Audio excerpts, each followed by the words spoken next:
Merci Madame Masson-Delmotte et ça me donne une belle transition pour vous présenter maintenant la déclaration commune des membres fondateurs de ce groupe de travail transpartisan. Donc je vais m'en faire le rapporteur. Mesdames et messieurs, malgré nos nombreuses actions passées, l'ébauche d'une planification écologique nationale, la défense d'une législation européenne ambitieuse, la négociation d'objectifs climatiques internationaux, force est de constater que la transition écologique demeure un défi. Le changement climatique, la crise de la biodiversité, celle des ressources et le dépassement des limites planétaires s'accentuent de jour en jour, détruisant des territoires, des vies et des écosystèmes dans leur sillon. Alors que l'origine humaine du changement climatique est établie, sans équivoque, par les rapports successifs du GIEC et de l'IPBES, nous peinons à rendre opérationnel un effort concerté d'atténuation de ces crises et d'adaptation à leurs effets négatifs. Dans ce cadre, le rapport du GIEC, publié au printemps 2022, le rappelle. Les médias jouent un rôle crucial dans la formation des perceptions, de la compréhension et de la volonté du public à agir vis-à-vis du changement climatique. Pourtant, seuls 11% des Français se sentent tout à fait informés sur le changement climatique, selon le baromètre des assises du journalisme. D'après l'étude Obscop 2022, 37% des Français ne croient même pas aux analyses du GIEC. Enfin, selon une étude suisse publiée en avril dernier dans la revue scientifique Global Environmental Change, la couverture médiatique actuelle sur le changement climatique serait plus susceptible de provoquer le déni et évitement chez les lecteurs que les comportements pro-environnementaux. Le traitement médiatique actuel ne permettrait pas à tous de comprendre suffisamment l'ampleur de la problématique et les solutions qui existent bel et bien. Les scientifiques précisent même que face à des articles purement descriptifs, le public a ainsi tendance à occulter le problème, rechercher de l'information moins anxiogène et s'entourer de réseaux qui lui présentent une réalité plus sereine. Comment alors enclencher la transition de toute une société si nous ne partageons pas un socle commun de connaissances, à minima sur la compréhension de l'origine de ces crises et de leurs conséquences? Alors que le droit à l'information environnementale est inscrit au sein de la Charte de l'environnement de 2005, nous estimons qu'il doit être réaffirmé et renforcé. Pour cela, nous sommes partis des constats suivants. L'écologie est insuffisamment présente dans les médias d'un point de vue quantitatif.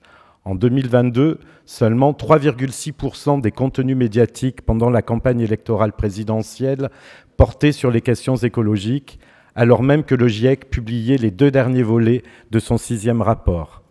La COP15 sur la biodiversité a quant à elle occupé 0,3% du temps médiatique.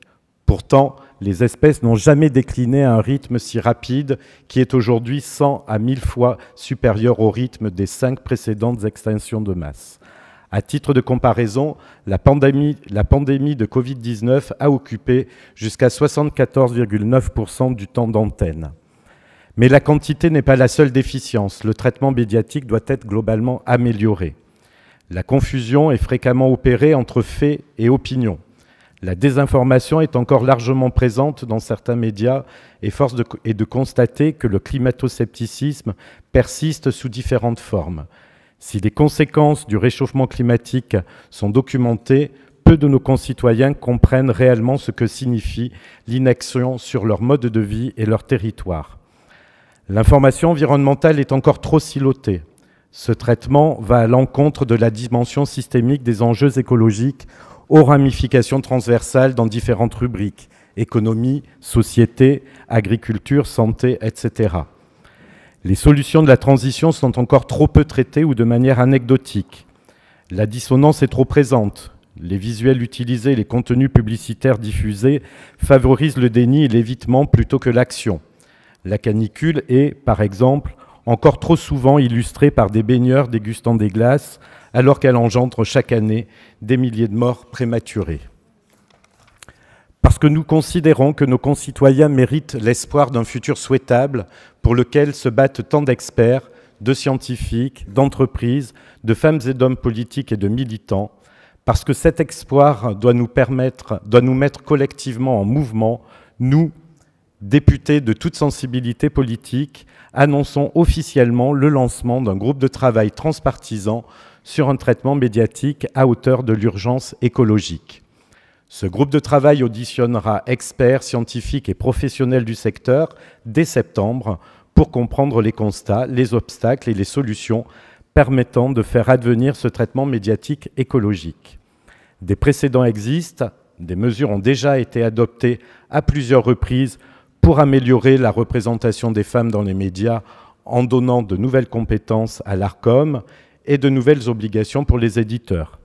Plusieurs pistes pourront être étudiées, notamment la création d'un observatoire sur le traitement médiatique des enjeux environnementaux, renforcer les prérogatives de l'Arcom ou encore intégrer des éléments au sein des chartes déontologiques de tous les médias.